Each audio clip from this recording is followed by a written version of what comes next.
ทานหูบอกว่าพญาติหอนไก่มันพญาติหยังและมันมีความอันตรายหลายหน่อยสำใดเมื่อนี้มีคำตอบพญาติหอนไก่มันเกิดจากการติดเชื้อไวรัสชนิดหนึ่งที่มีชื่อว่า HPV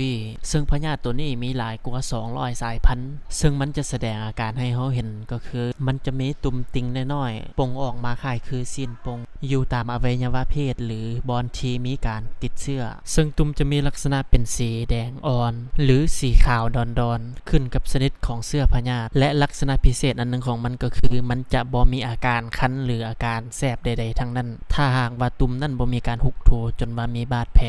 ส่วนเส้นทางการติดต่อของเชื้อพยาธินี่ส่วนหลายแล้วแม้นเกิดจากการร่วมเพศสัมพันธ์โดยบ่ได้ป้องกันและ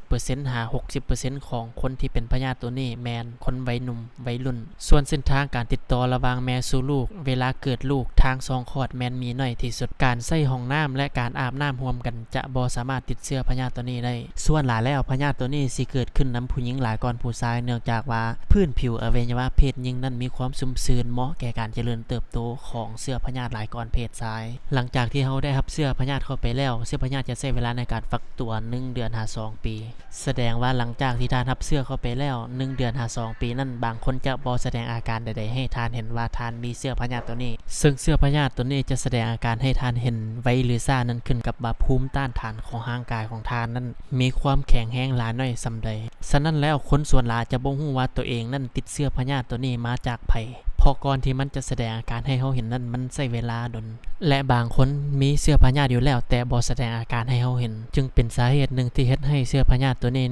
มีการระบาดหลายในตอนนี้ส่วนเพศชายที่เป็นพยาธิหอนไก่นี่จะบ่มีอาการคันบ่เจ็บบ่แสบอีหยังให้เรารู้สึกว่าเจ็บปวดแต่ว่า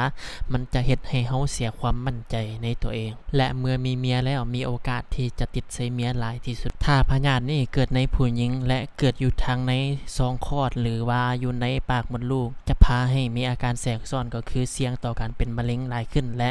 เฮ็ดให้มีเลือดออกในเวลาร่วมเพศสัมพันธ์บางกรณีจะมีอาการเจ็บปวดในขณะที่มีการร่วมเพศสัมพันธ์ส่วนวิธีการเป็นผัวแม้นมีหลายวิธีก็คือการใช้ยาทาด้วยการใช้มีดไฟฟ้าจูด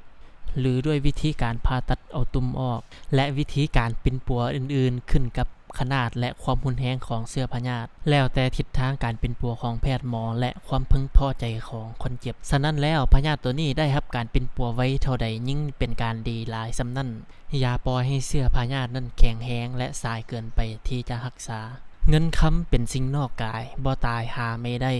สิ่งสำคัญคือชีวิตและสุขภาพที่แข็งแรง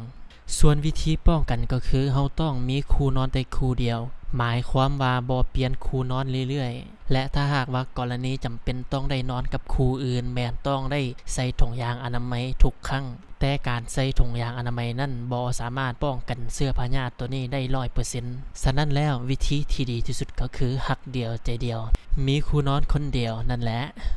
ถ้าหากว่าทานมักวิดีโอที่ให้ความรู้ด้านสุขภาพแบบนี้ช่วยกดติดตามกดไลค์กดแชร์เพื่อให้ทานบ่พลาดวิดีโอแบบนี้และเพื่อเป็นกำลังใจในการเฮ็ดวิดีโอต่อๆไปของพวกเราท้ายนี้ขอให้พรให้ท่านผู้ชมทั้งหลายจงมีสุขภาพแข็งแรงหังมีร่ำรวยแล้วพบกันอีกในวิดีโอต่อไปขอขอบใจ